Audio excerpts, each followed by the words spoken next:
ज्ञान गुणका कुरा सधैँ सिक्न र सिकाउनको लागि यो च्यानललाई सब्स्क्राइब गर्नुहोस्। पहिला सुरुमा प्रस्तावना लेखनै के हो? हामीले प्रस्तावना भनेको कसैले माग गरेको हुन्छ, कसैले आह्वान गरेको हुन्छ, कसैलाई आवश्यकता हुन्छ र त्यो आवश्यकता र कसैको मागको आधारमा हामीले दिने एउटा हामीले के का लागि दिन्छौँ, किन दिन्छौँ भन्ने कुराहरू के हो? हामीले प्रस्तावना भनेको कसैले माग गरेको हुन्छ, कसैले आह्वान गरेको हुन्छ, कसैलाई आवश्यकता हुन्छ र त्यो आवश्यकता र कसैको मागको आधारमा हामीले दिने एउटा हामीले के का लागि दिन्छौँ, किन दिन्छौँ भन्ने कुराहरू हामीले त्यसमा समावेश गर्छौँ। त्यो चाहिँ के हो त भन्दाखेरि त्यसलाई के गरी लिइन्छ भन्दाखेरि हामीले कुनै कार्य सञ्चालन गर्दाखेरि आवश्यकता, त्यसका स्रोत साधन, जानकारी, प्रक्रिया, क्षमता, सिलसिलाबद्ध तरिकाले कागज उतार्ने कामलाई प्रस्तावना लेखन भनिन्छ। यदि कसैले प्रस्तावनाका लागि आह्वान गरेको छ भने त्यसलाई हामीले उसको मागको आधारमा जे कुरा हामी प्रदान गर्छौँ, दिन्छौँ, त्यो के हो त भन्दाखेरि त्यसका लागि लेखिने कुरा चाहिँ प्रस्तावना लेखन हो। त्यसलाई कन्सेप्ट नोट भनिन्छ, प्रपोजल राइटिङ भनिन्छ। त्यो चाहिँ हामीले के गर्छौँ त भन्दाखेरि उसको आवश्यकतामा आधारित हुन्छ। हामी किन यो प्रस्तावना लेखन किन चाहिन्छ त भन्दाखेरि हामीले किन यो प्रस्तावना लेखनलाई हामीले लेख्नुपर्ने हुन्छ, किन यो आवश्यकता छ भन्ने विषयमा हामीले चर्चा गर्दाखेरि यो किन आवश्यकता छ भन्दाखेरि सदस्य र समुदायको समस्यालाई समाधान गर्न वास्तवमा प्रस्तावना यो आवश्यकतामुखी हुन्छ, आवश्यकतामा आधारित हुन्छ। यदि कसैलाई आवश्यकता छैन भने हामीलाई प्रस्तावनाको आवश्यकता हुँदैन, किनभने यो आवश्यकताले प्रस्तावनालाई झल्काउँछ। यो सदस्यमा केन्द्रित हुन्छ, गरिब विपन्न वर्गहरूमा केन्द्रित हुन्छ, समुदायमा केन्द्रित हुन्छ, उनीहरूको आवश्यकतामा केन्द्रित हुन्छ, यो उनीहरूको समस्यामा केन्द्रित हुन्छ, उनीहरूको सवालमा केन्द्रित हुन्छ र त्यसका समाधान गर्नका लागि हामी प्रपोजल, कन्सेप्ट नोट र अवधारणा पत्रहरू तयार गर्दछौँ।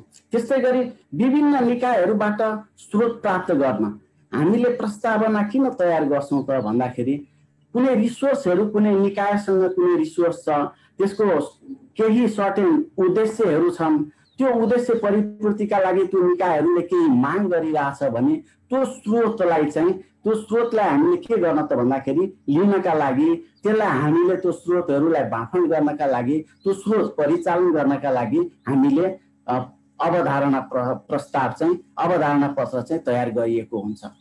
तेस्रो कुरा, स्थानीयमा रहेको सिप तथा स्रोत साधनको प्रयोग गर्न। हामीसँग धेरै सिपहरू, ज्ञानहरू छन्, हामीसँग रैथाने ज्ञानहरू पनि धेरै छन्, हामीसँग भएका जुन परम्परागत धारणा ज्ञानहरू छन्, धेरै शैलीहरू हामीसँग छ। त्यो सिप र त्यो स्रोतलाई चाहिँ पूर्ण रूपमा उपयोग गर्नका लागि पनि हामीले कसैले मागेको हुँदैन, तर कुनै निकायको उद्देश्य हुन्छ, त्यो उद्देश्य परिपूर्तिका लागि हामीसँग यो सिप र ज्ञान प्रवाह गर्नका लागि, हामीसँग यो स्रोत साधनको अधिकतम उपयोग गर्नका लागि हामी के गर्छौँ त भन्दा अवधारणाहरू तयार गर्छौँ। कुनै पनि निकायहरूसँग सम्बन्ध विस्तार गर्नका लागि हामीले अवधारणा पत्र तयार गर्दाखेरि यसले रिलेसन बिल्डअपको काम पनि गर्दछ। यो भनेको दुईटा संस्था बीचको सम्बन्धलाई पनि यसले कायम राख्नका लागि पनि हामी अवधारणा पत्र तयार गर्छौँ। कस्ता किसिमका हाम्रा सम्बन्धहरू कायम हुन सक्छन् भन्ने कुरा हामी प्रस्तावना तयार गर्नका लागि पनि यो आवश्यकता छ। लक्षित वर्गको जीवन स्तरमा सकारात्मक परिवर्तन ल्याउन।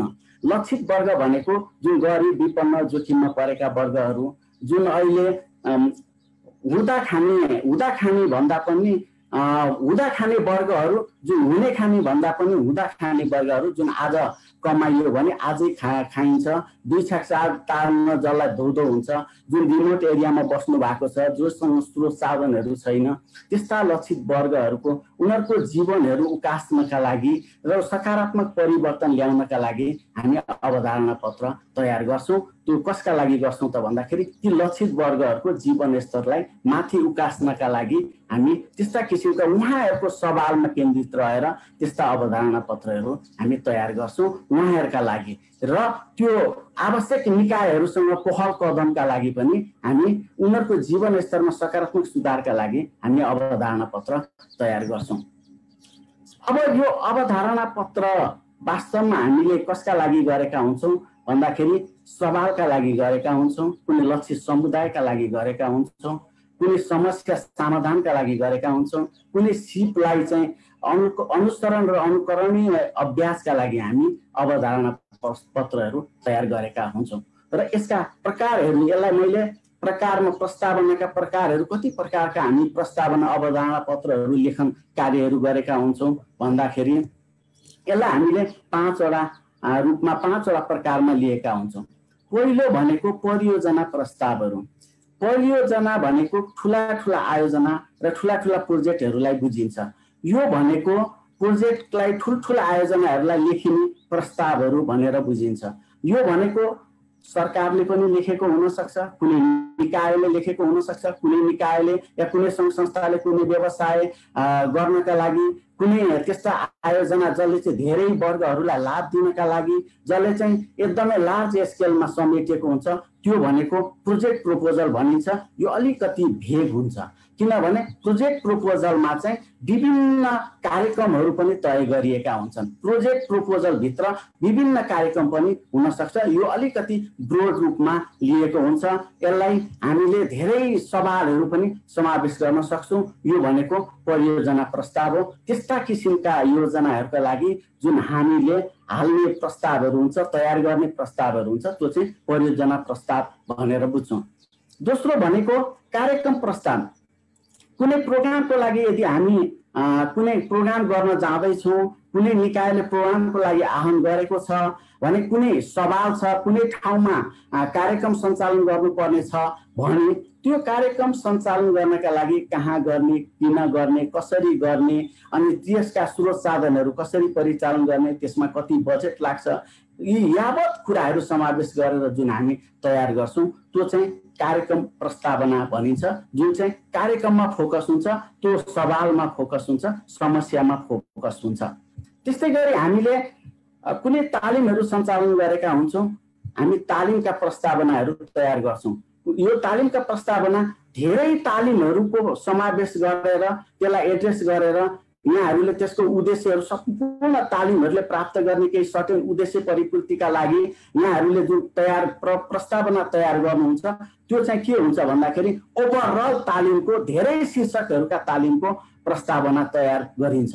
र त्यो तालिमभित्र पनि कुनै एउटा सर्टेन तालिम छ भने त्यो तालिमको मात्रै पनि एउटा तालिमको मात्रै पनि एउटा इभेन्ट तालिमको मात्रै पनि हामीले प्रस्तावना तयार गर्न सक्छौँ। त्यसलाई हामी तालिम प्रस्तावना भन्छौँ।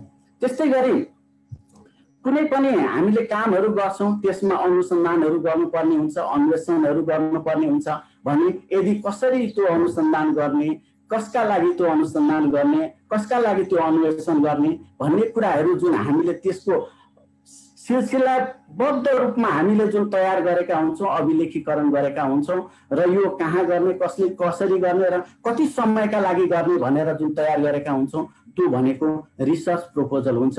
र यो रिसर्च प्रपोजलले चाहिँ अनुसन्धान प्रस्तावनाले चाहिँ के गर्छ भन्दाखेरि के प्राप्त के दिन्छ भन्ने कुराहरू यसले तय गरेको हुन्छ। यो रिसर्च पछि के आउँछ त यसका नतिजाहरू भन्ने कुराहरू तय गरेको हुन्छ। त्यो चाहिँ अनुसन्धान प्रस्तावनाहरू विभिन्न शीर्षकहरूमा हामी अनुसन्धान गर्न सक्छौँ। प्राकृतिक रूपमा अनुसन्धान गर्न सक्छौँ, हामी सामाजिक परिवेशलाई लिएर अनुसन्धान गर्न सक्छौँ र रीतिरिवाज अनि कुलत रीतिरिवाजहरूलाई लिएर अनुसन्धान गर्न सक्छौँ। हामीले अहिले वित्तीय विश्लेषणका लागि हामी अनुसन्धान गर्न सक्छौँ। अहिले कोभिडमा देखा परेका विभिन्न समस्याहरू छन्, मानसिक समस्याहरू छन्, भोगिरहेका छन् र विभिन्न स्वास्थ्यका समस्याहरू भोगिरहेका छौँ, त्यसका लागि हामी अनुसन्धान गर्न सक्छौँ भने कुनै सवालगत अनुसन्धान गर्नका लागि इस्यु बेस्ड रिसर्च गर्नका लागि पनि हामी कुनै प्रस्ताव तयार गर्छौँ भने त्यो अनुसन्धान प्रस्तावना भनेर हामीले लिन्छौँ। त्यसलाई अनुसन्धान प्रस्तावना भनेर भनिन्छ। त्यस्तै गरी पाँचौँमा हामीले लजिकल लग फ्रेम बेस्ड प्रपोजलहरू हामीले तयार गर्छौँ।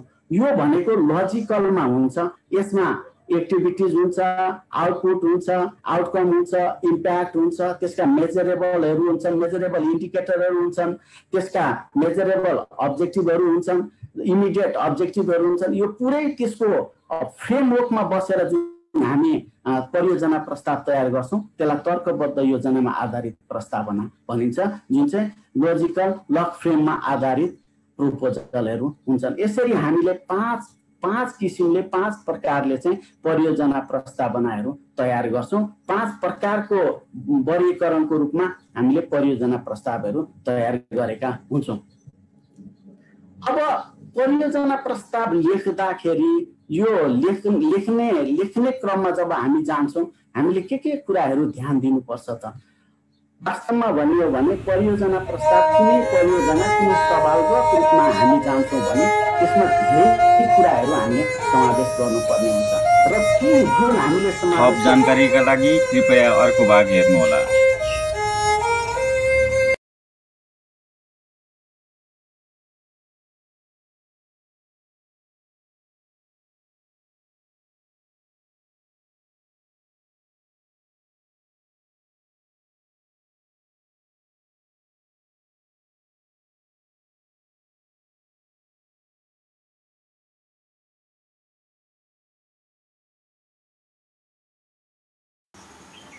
कृपया अर्को भागमा हेर्नुहोला।